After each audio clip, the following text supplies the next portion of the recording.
इस बिलडोजर के माध्यम से सरकार ने लोकतंत्र को कुचलने का काम किया है।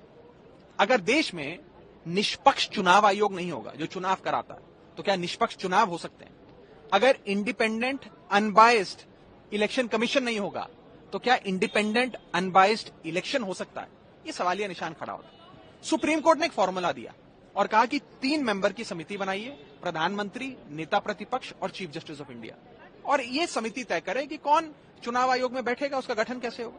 आज सरकार ये बिल लाकर इस 3 मेंबरी समिति में से प्रधानमंत्री को नहीं छेड़ती, नेता प्रतिपक्ष को नहीं छेड़ती, लेकिन चीफ जस्टिस ऑफ इंडिया को बाहर का दरवाजा दिखाकर एक मनोनीत कैबिनेट मंत्री उसकी जगह बिठा देती है। यानी कि अब इस 3 मेंबरी समिति में हमेशा 2 वोट सरकार के पास होंगे, प्रधानमंत्री का और कैबिनेट मंत्री का। नेता प्रतिपक्ष चाहे साथ जाए या उनके खिलाफ जाए, तो 2-1 से हमेशा बहुमत सरकार के पास है। यानी कि सरकार तय करेगी कि चुनाव आयोग में कौन बैठेगा। चुनाव आयोग की भूमिका आप सोचिए कितनी जरूरी है चुनावों में। किसका वोट बनेगा, किसका वोट कटेगा, चुनाव आयोग तय करता है।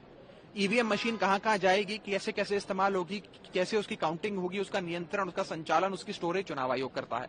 यहां तक कि कौन किस पार्टी सिंबल पे चुनाव लड़ेगा, चुनाव होगा कब, कितने चरण का होगा, सब चुनाव आयोग तय करता है। तो चुनाव आयोग की भूमिका भारतीय लोकतंत्र में बहुत ज्यादा है, बहुत महत्वपूर्ण है। इसीलिए अगर उसके इंडिपेंडेंस से खिलवाड़ होगा तो चुनावों से खिलवाड़ करने के बराबर है। इसीलिए मैं कहना चाहूंगा कि हम सब आपस में मिलकर सलाह करेंगे, कानूनी राय भी लेंगे, और अगर कानूनी राय सबकी ये बनती है तो इस कानून को सुप्रीम कोर्ट में चुनौती भी देंगे।